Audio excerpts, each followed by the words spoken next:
Hello everyone and welcome to today's class. आज हम meal planning के ऊपर चर्चा करेंगे। मील प्लानिंग को हम हिंदी में आहार की योजना या आहार नियोजन के नाम से भी जानते हैं। आज हम इसके कुछ कॉन्सेप्ट्स देखेंगे, इससे संबंधित आरडीए, हेल्थ और बैलेंस डाइट जैसे कॉन्सेप्ट्स के बारे में भी जानेंगे और साथ ही देखेंगे कि क्या उपयोगिता है, क्या महत्व है मील प्लानिंग की प्रक्रिया का हमारे दैनिक जीवन में और ऐसे कौन से कारक हैं जो आहार नियोजन को अफेक्ट करते हैं, प्रभावित करते हैं। So let's start with the concept of meal planning.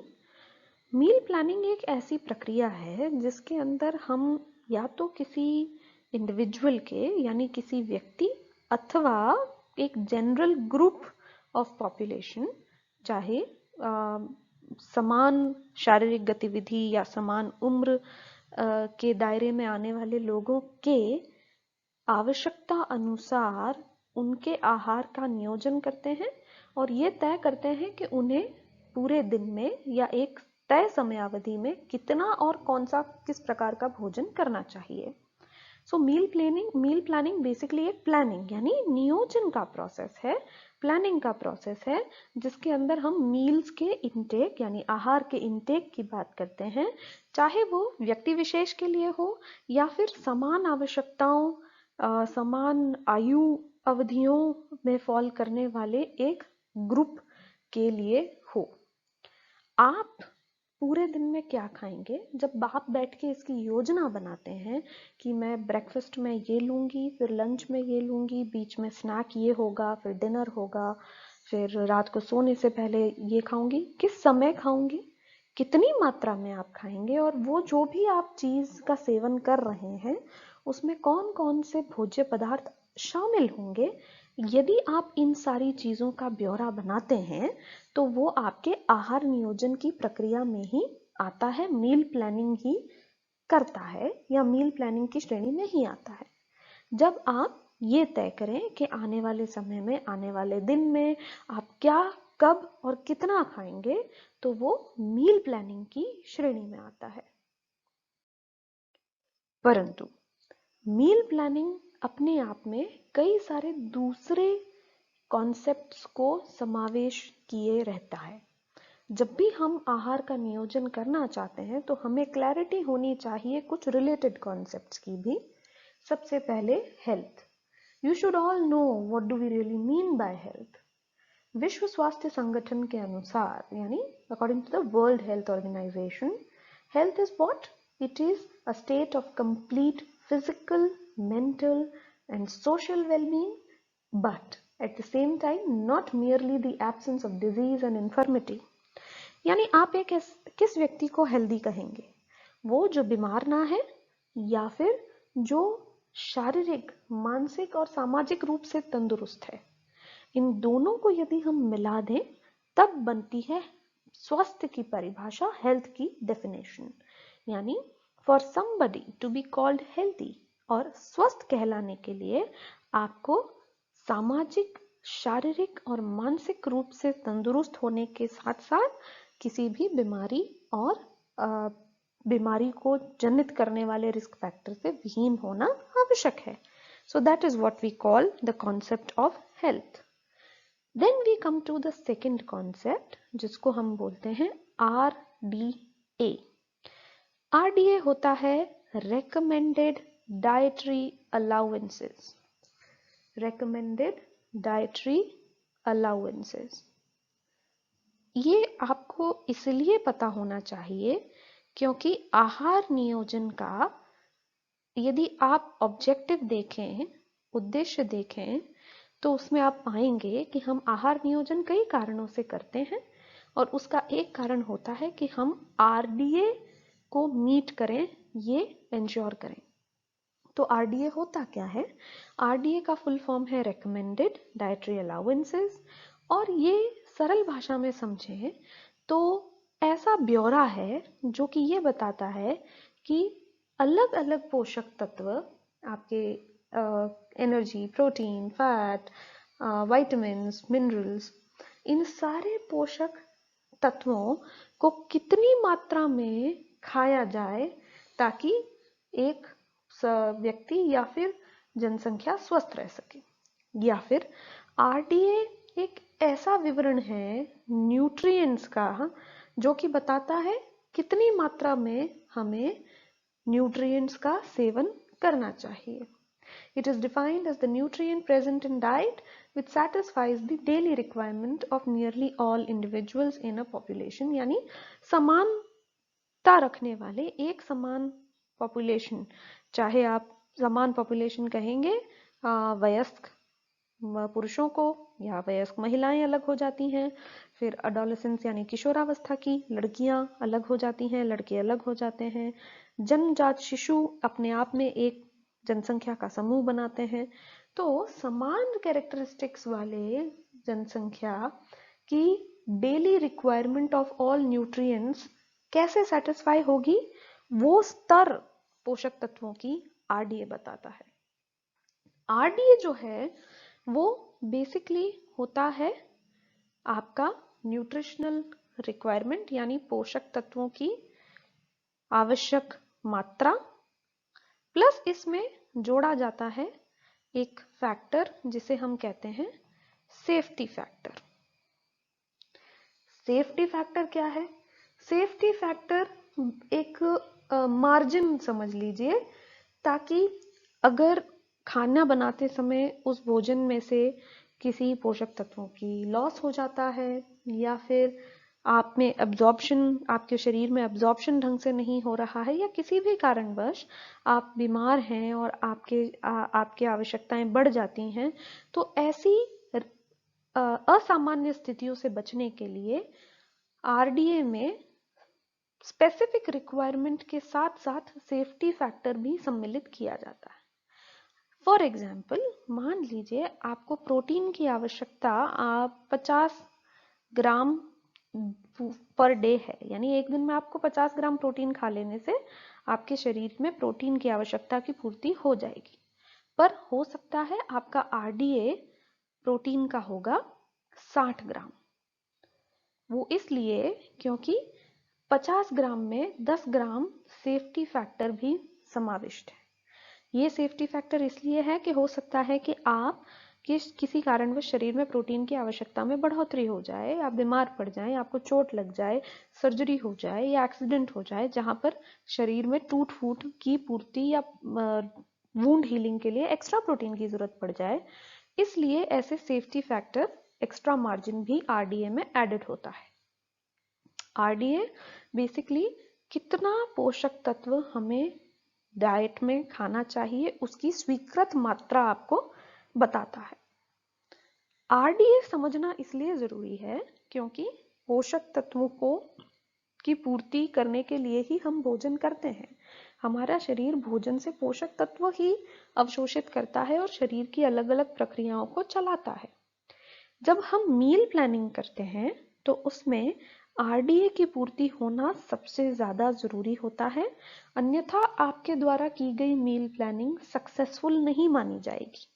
यदि आप एक ऐसे आहार का नियोजन करते हैं जो पोषक तत्वों की आवश्यक मात्रा की पूर्ति नहीं कर पाता या पोषक तत्वों का जो आरडीए है उसकी पूर्ति नहीं कर पाता, तो वो एक अच्छी मील प्लानिंग नहीं मानी जाएगी। फिर हम बात करते हैं बैलेंस्ड डाइट की। बैलेंस्ड डाइट जो है, जिसे हम संतुलित आहार के रूप में जानते हैं, वो क्या है? बैलेंस्ड डाइट या संतुलित आहार एक ऐसा आहार है जिसमें अलग अलग किस्म के भोज्य पदार्थ इतनी मात्रा में पाए जाएं कि हमारे सारे न्यूट्रिएंट्स की आवश्यकता पूरी हो जाए और साथ ही कुछ एक्स्ट्रा न्यूट्रिएंट्स या एक्स्ट्रा मात्रा भी हमें मिल जाए। बैलेंस डाइट वो हुई जो हमें सारे पोषक तत्व आवश्यक मात्रा में सप्लाई कर दे और थोड़ा बहुत एक्स्ट्रा प्रोवाइड करे ताकि बीमारी के वक्त या फिर फास्ट के दौरान भी हमारा शरीर चलता रहे। So balanced diet is anything which provides foods rich in nutrients in the required quantity. Balance diet हमें फाइबर देता है, न्यूट्रिएंट्स देता है, vitamins, minerals, proteins, calories, fats, पर कितना? आवश्यक मात्रा में। ना तो अति होती है ना ही कमी होती है। तो जब अति और कमी नहीं होगी तो हमें मिलेगा संतुलन और संतुलित आहार। बैलेंस डाइट, आरडीए और हेल्थ, ये 3 मुख्य ऑब्जेक्टिव्स होते हैं जिसको अचीव करने की कोशिश हम मील प्लानिंग के थ्रू करते हैं, कि हम एक संतुलित आहार की प्लानिंग करें जिसमें रिक्वायर्ड आरडीए की पूर्ति हो जाए और व्यक्ति हेल्दी रहे। That is the objective of meal planning. पर हमें मील प्लानिंग करनी क्यों है? क्या क्या क्या और इम्पोर्टेंसेस या महत्व हैं मील प्लानिंग करने के? तो मील प्लानिंग हमें काफ़ी तरीके से हेल्प करता है, ना सिर्फ हमारे समय की बचत बल्कि हमारे एक्स्ट्रा टाइम की बचत, फाइनेंशियल मैनेजमेंट में भी हेल्प करता है और हमें साइकोलॉजिकली भी रिलैक्स्ड रखता है। कैसे? यदि आप एक हफ्ते पहले ही आने वाले हफ्ते में क्या क्या बनना है इसकी प्लानिंग कर लेंगे और इसके हिसाब से खरीदारी कर लेंगे, तो एन मोमेंट पर आपको अपना टाइम नहीं खपाना पड़ेगा और जैसा कि घरों में होता है कि आपकी मदर को आपके पीछे नहीं भागना पड़ेगा कि आज क्या बनाना है या सुबह क्या बनाना है या कल क्या बनाना है।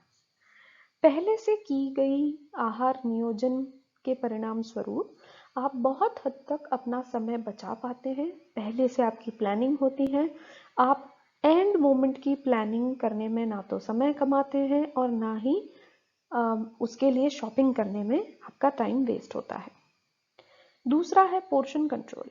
पोर्शन कंट्रोल का अर्थ ये है कि यदि आपको पहले से ही आपकी प्लानिंग के परिणाम स्वरूप पता है कि आप क्या बनाने वाले हैं, तो आप उसी हिसाब से कितना बनाना है ये भी तय कर लेंगे। यानी अगर आपको आज नाश्ते में अगर आपने कुछ हैवी खाया है तो आपकी लंच की प्लानिंग पहले से ही थोड़ी सी लाइट रहेगी और उसके बाद आप अपनी प्लानिंग के अनुसार चल के अपने अलग अलग मील्स की पोर्शन की कंट्रोल कर सकते हैं कि मुझे पता है कि इन 5 लोगों के लिए कितना सामान चाहिएगा और आप एक्स्ट्रा कुकिंग नहीं करेंगे। देन तीसरा फायदा है फूड वेस्टेज में कमी। जब हमें ये पता हो कि हमें आने वाले हफ्ते में कौन कौन से भोज्य पदार्थ की आवश्यकता पड़ने वाली है और कितनी पड़ने वाली है, तो हम पहले से ही उसकी शॉपिंग करके रखते हैं और इसके परिणाम स्वरूप हम एक्सेसिव शॉपिंग नहीं करते। जितनी टू द पॉइंट मटेरियल्स की ज़रूरत है उतना ही खरीदते हैं और फ्रिज में पड़े पड़े हमारी सब्जियां ना तो खराब होती हैं, ना हम एक्स्ट्रा कुकिंग करते हैं और ना ही हमारा फूड वेस्ट होता है। यानी भोजन की वेस्टेज को हम मील प्लानिंग के माध्यम से कम कर सकते हैं। चौथा है स्ट्रेस रिडक्शन। स्ट्रेस कैसे रिड्यूस होती है?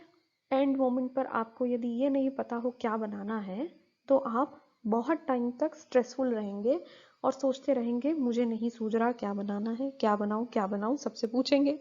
इस चीज से बचने के लिए पहले से की गई प्लानिंग हमेशा आपको एंड मोमेंट की चिंता से बचाएगा। It will reduce your stress, it will also keep you relaxed. 5वें पे आता है सेव्स मनी।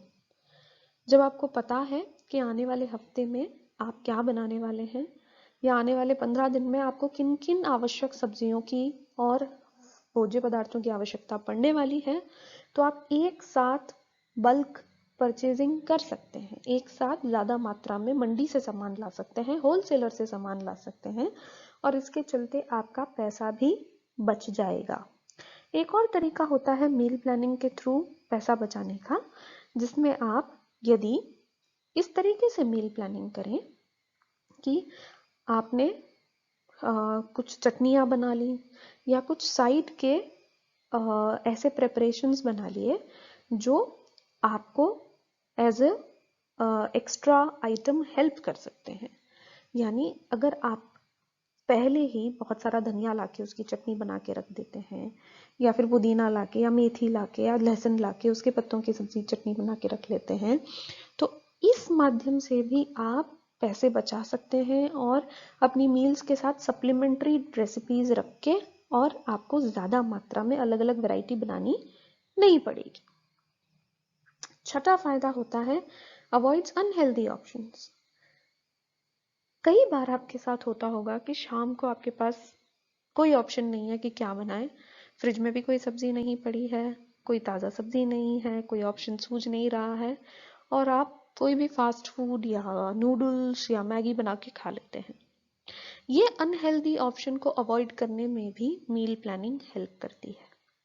मील प्लानिंग में आप पहले से ही अपनी प्लानिंग करके रखते हैं, अपने चार्ट में बना के रखते हैं कि आपको बुधवार को शाम को किसकी सब्जी बनानी है, गुरुवार को सुबह क्या चीज़ भिगो के रखनी है। आपके सडन जो अनहेल्दी ऑप्शंस निकल के आते हैं कि आज हमने सिर्फ सैंडविच बना के खा लिया या फिर सिर्फ मैगी बना के खा ली, तो उस परिस्थिति से बचने में भी मील प्लानिंग आपकी हेल्प करती है और वैरायटी इंश्योर करती है। परसों भी तो आलू बने थे, या कल भी तो आपने पालक खिलाया था। इस चीज़ से बचने के लिए जब आप पेन और पेपर लेकर बैठती हैं और एक पूरे हफ्ते की प्लानिंग करती हैं, तो आप वैरायटी इंश्योर कर सकती हैं। आप देखती हैं कि इस पूरे सीजन में क्या क्या सब्जियां अवेलेबल हैं, तो मैंने आज सुबह अगर कंदमूल बनाई थी तो मैं शाम को हरी पत्तेदार सब्जी बना सकती हूँ, और उसमें ये ऑप्शंस मेरे पास अवेलेबल हैं। मैं पालक, मेथी या धनिया या कुछ भी बना सकती हूँ। फिर सुबह मैं वापस कोई सामान्य सब्जी लौकी बना सकती हूँ और शाम को मैं कुछ इंटरेस्टिंग बना सकती हूँ। तो जब आप इस प्लानिंग से चलते हैं तो आपकी मील ऐसा देखा गया है कि ज़्यादा वैरायटी देती है, ज़्यादा डाइवर्स और विविधता लिए हुए होती है, और आप उसकी प्लानिंग पहले से करते हैं तो उसकी शॉपिंग भी पहले से कर लेते हैं, सामान भी पहले से ले आते हैं। अगर आप पूछते हैं कि क्या बनाऊं और सामने वाला अगर पालक बोल दे और आपके पास पालक नहीं हो, तो आप कैसे बनाएंगे? वैसे ही आपको मील प्लानिंग ये हेल्प करती है कि ना सिर्फ आप ये तय कर पाती हैं कि मुझे क्या बनाना है, आपके पास उसके लिए आवश्यक सामग्री भी पहले से ही उपलब्ध होती है। तो इतने सारे फायदे हैं जिसकी वजह से मील प्लानिंग या आहार नियोजन का महत्व हमारे दैनिक जीवन में बहुत बढ़ जाता है। अब बात करते हैं कि ऐसे कौन से कारण हैं जो हमारे दैनिक आहार नियोजन को प्रभावित कर सकते हैं। जैसा कि मैंने पहले कहा कि आरडीए या कितनी मात्रा या स्वीकृत मात्रा है पोषक तत्वों को इनटेक करने की, या कितना पोषक तत्व हमें सेवन करना चाहिए तब जाके हमारा शरीर स्वस्थ रहेगा और हम बीमारियों से और पोषक तत्वों की कमी से होने वाली अवस्थाओं से बचे रहेंगे, तो वो हमें आरडीए बताता है। और मील प्लानिंग का सबसे बड़ा उद्देश्य ही यही है कि हम सही मात्रा में उचित पोषक तत्वों को हमारे आहार में समाविष्ट कर सकें। सो न्यूट्रिशनल एडिक्वेसी ये सबसे बड़ा कारण है। हमारा आहार नियोजन इस तरीके का होना चाहिए कि हमारे परिवार के हर सदस्य की पोषक तत्व संबंधी आवश्यकताओं की पूर्ति पर्याप्त मात्रा में हो जाए। हमारे परिवार में उम्र के आधार पर या फिर मेल फीमेल एक्टिविटी या फिर शारीरिक कंडीशन के आधार पर भी अलग अलग सदस्यों की अलग अलग न्यूट्रिशनल रिक्वायरमेंट हो सकती है, पोषक तत्वों की रिक्वायरमेंट हो सकती है। आपकी दादी को अलग मात्रा में पोषक तत्व चाहिए और आपको अलग मात्रा में चाहिए। आपके घर में यदि कोई गर्भवती महिला है तो उसकी पोषक तत्वों की आवश्यक मात्रा आपसे ज्यादा होगी और अलग होगी। इन अलग अलग भोज्य मनुष्यों की अलग अलग आपके परिवार के सदस्यों की जो अलग पोषक तत्वों की आवश्यकताएं हैं, उन सब की पूर्ति हो जाए, ये इंश्योर आप मील प्लानिंग से और या आहार नियोजन से बेटर कर सकते हैं, बेहतर तरीके से कर सकते हैं। द बेस्ट वे कि आप सबसे अच्छा तरीका है कि आप अपने मील प्लानिंग में न्यूट्रिशनल एडिक्वेसी यानी पर्याप्त मात्रा में पोषक तत्वों को समाविष्ट कर सकें। इसका बेस्ट तरीका है कि आप सारे 5 फूड ग्रुप्स अपने मील प्लानिंग में समाविष्ट करें। क्या होते हैं 5 फूड ग्रुप्स? भोजन को 5 समूहों में बांटा गया है जैसे कि सीरियल्स यानी अनाज, दालें और दलहन यानी कि pulses and legumes. Then we have fruits and vegetables यानी फल और सब्जियां। Then we have meat, fish, poultry यानी कि मांसाहारी, मांस और अंडा और मछली। And then we have fats and oils and sugars यानी वसा एवं शर्करा। तो 5 मुख्य भागों में हमने सारे भोजन को बांट दिया है।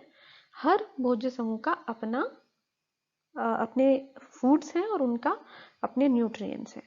जब हम 5 समूहों से पर्याप्त मात्रा में भोजन को हमारे दैनिक जीवन में समाविष्ट कर लेते हैं तो हम इंश्योर कर सकते हैं कि हमारा भोजन जो है वो न्यूट्रिशनली एडिक्वेट है, यानी पर्याप्त मात्रा में पोषक तत्वों से भरपूर है।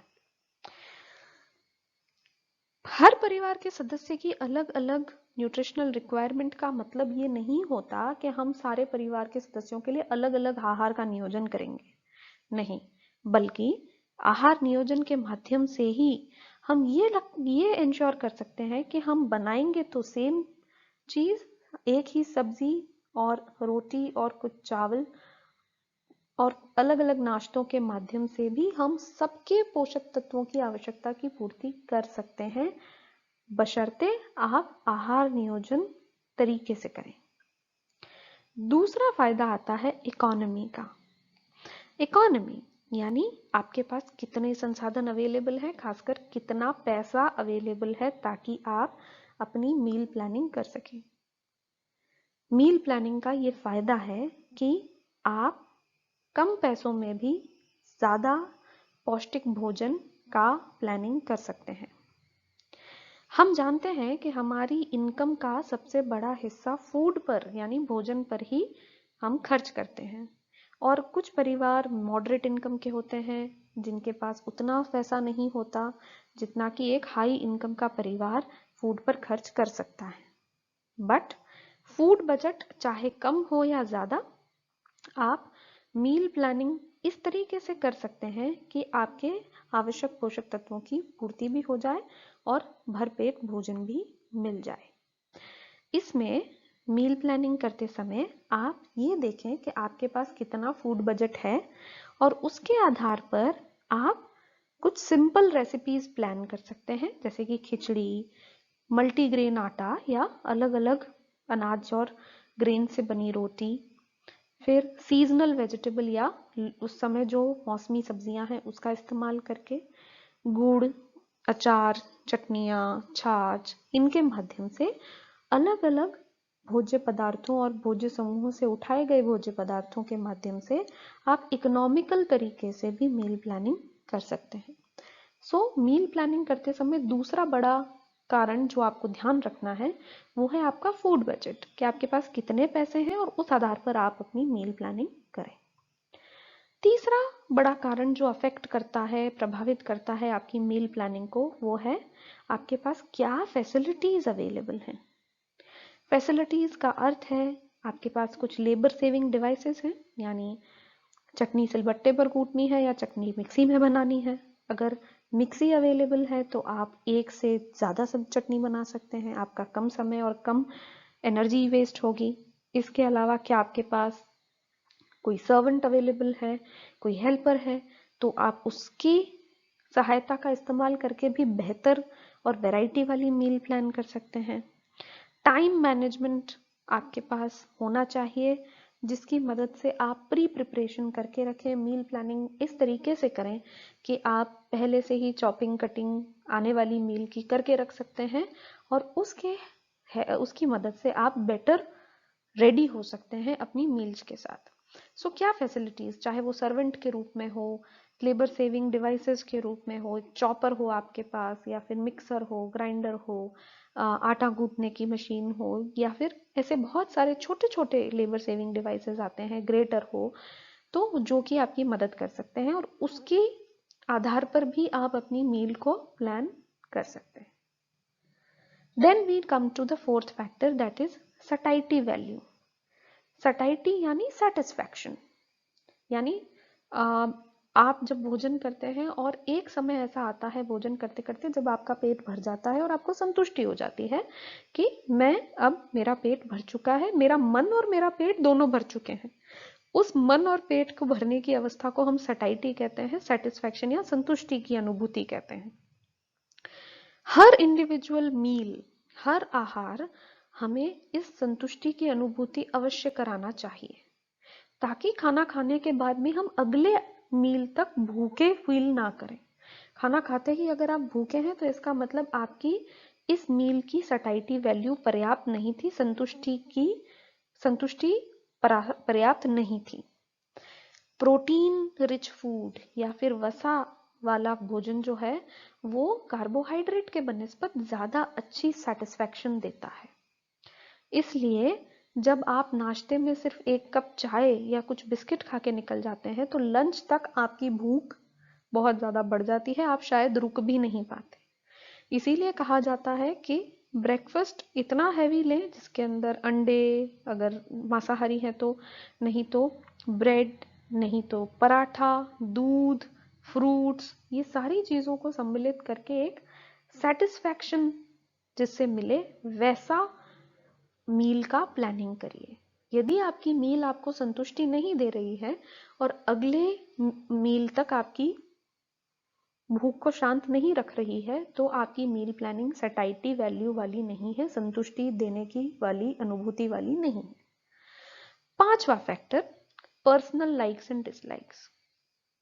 सब कहते हैं कि हरी पत्तेदार सब्जी खानी चाहिए, हमें अंकुरित अनाज खाना चाहिए, दलहन खाना चाहिए, बट हर घर में सारी सब्जियां नहीं बनती।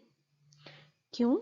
क्योंकि हमें परिवार में हर सदस्य की इच्छाओं, लाइक्स और डिसलाइक्स को तवज्जो देनी पड़ती है, जिसकी वजह से हम कुछ भोज्य पदार्थों का समावेश हमारे दैनिक आहार में करते हैं और कुछ भोज्य पदार्थों को एक्सक्लूड कर देते हैं, बाहर निकाल देते हैं। इसलिए मील प्लानिंग आपकी इस तरीके से हो जो आपके परिवार की लाइक्स और डिसलाइक्स को पर्याप्त इंपॉर्टेंस देता हो। जस्ट बिकॉज अरवी अवेलेबल है या फिर लौकी अवेलेबल है और आप लौकी बना देंगे, पर आपके परिवार में यदि लौकी कोई खाएगा नहीं तो वो सक्सेसफुल या इफेक्टिव मील प्लानिंग की श्रेणी में नहीं आता। हो सकता है आपके परिवार में बच्चे दूध ना पीते हो, तो उसकी डिसलाइक को ध्यान में रखते हुए आप दही, छाछ, पनीर के रूप में उनके कैल्शियम या दूध से बने पदार्थों को उनके आहार में सम्मिलित कर सकते हैं, बशर्ते आपने ये प्लानिंग पहले से कर रखी हो। Then we come to some other factors, जैसे कि रिलीजन और ट्रेडिशंस। कुछ लोग कुछ महीनों में आलू नहीं खाते, कुछ लोग मीट नहीं खाते, कुछ लोग मीट में भी अलग अलग मीट्स खाते हैं, कुछ नहीं खाते। तो हर समाज में उनके रिलीजन, कस्टम्स, ट्रेडिशन के आधार पर भोजन बनता है। कुछ फेस्टिवल्स में हम चावल की रेसिपीज बनाते हैं, कुछ फेस्टिवल्स में हम मोदक बनाते हैं।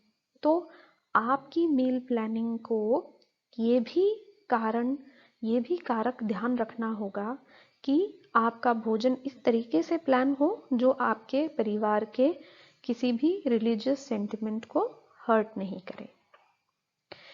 फिर बीच में एक नया कारण आता है जिसे हम कहते हैं फूड फैड्स।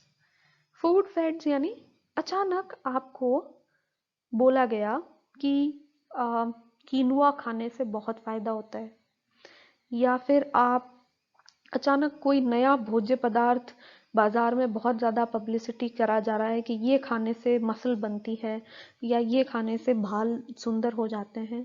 ऐसे अचानक आए हुए भोज्य संबंधी कॉन्सेप्ट्स को हम फूड फैड्स कहते हैं, जो अचानक बहुत ज्यादा पॉपुलैरिटी ले लेते हैं, बट शायद उनमें ऐसी कोई बात नहीं होती। ऐसे चीजों से हमेशा बचना चाहिए। आसानी से सीजनल मिलने वाले फूड्स को ही अपने मील प्लानिंग में सम्मिलित करना चाहिए।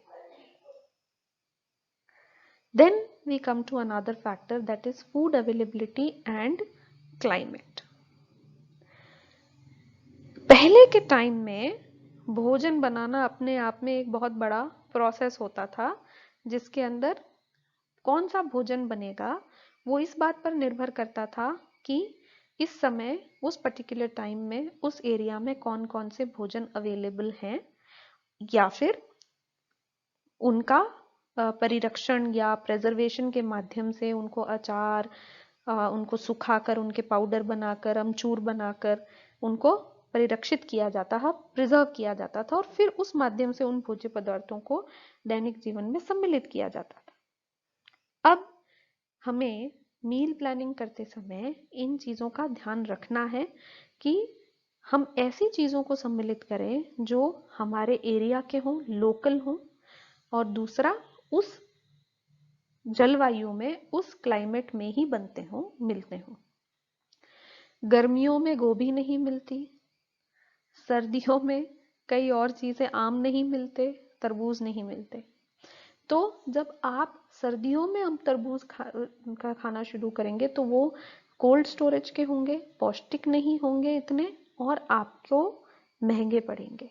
मील प्लानिंग करते समय आप ये जरूर देखें अभी कौन सा मौसम चल रहा है और मेरे एरिया में इस मौसम में कौन कौन से भोज्य पदार्थ आसानी से अवेलेबल हो जाएंगे। वो आपके लिए सबसे ज्यादा पौष्टिक साबित होंगे और सबसे ज्यादा चीप, यानी आसानी से आपके पॉकेट के फ्रेंडली होंगे, पॉकेट फ्रेंडली होंगे। तीसरी चीज जो आपको करनी चाहिए मील प्लानिंग में, वो परिरक्षण को समाविष्ट करें। अचार, मुरब्बे, सॉसेस के माध्यम से भोज्य पदार्थों को प्रिजर्व करके रखें ताकि लंबे समय तक आपके परिवार में उन चीजों की उपयोगिता बनी रहे और आप अपने भोजन में वैरायटी ला सकें। यूज सीजनल प्रोडक्ट्स जो उस मौसम में मिले, यूज लोकल प्रोडक्ट्स ताकि वो आपको आसानी से सस्ते मिले। अनदर फैक्टर इज वैरायटी, यानी विविधता। बहुत जरूरी है कि आप अपनी मील प्लानिंग में विविधता को इंश्योर करें। हर कुछ दिन में आलू बना देंगे, हर कुछ दिन में लौकी बना देंगे तो परिवार वाले और आप खुद भी बहुत जल्दी बोर हो जाएंगे और ये आहार नियोजन सक्सेसफुल नहीं कहलाता। इस विविधता के फैक्टर को जरूर ध्यान रखें। और कैसे विविधता ला सकते हैं? अलग अलग भोज्य पदार्थों को समाविष्ट करके, नहीं तो सेम भोज्य पदार्थ को अलग अलग तरीकों से बना के। लौकी का हलवा भी बनता है, लौकी का रायता भी बनता है, और लौकी की सब्जी भी बनती है, और लौकी के कोफ्ते भी बनते हैं। तो ये 4 अलग अलग चीजें सेम फूड आइटम से बन सकता है, इसलिए फ्लेवर्स अलग करके, वैरायटी क्रिस्प या सॉफ्ट बना के, उसको मीठा या तीखा करके आप अलग अलग तरीके से भोज्य पदार्थों को अपने मील में समाविष्ट करें ताकि विविधता बनी रहे। Then we come to family composition. आपके परिवार में कौन कौन सी आयु वर्ग के लोग रहते हैं, वो कब कब खाना खाते हैं, उनकी क्या लाइक्स एंड डिसलाइक्स हैं, और उनमें कोई स्पेशल केस है, कोई बीमार व्यक्ति है, कोई प्रेग्नेंट औरत है, कोई धात्री माता है, 5 साल से कम आयु के बच्चे हैं।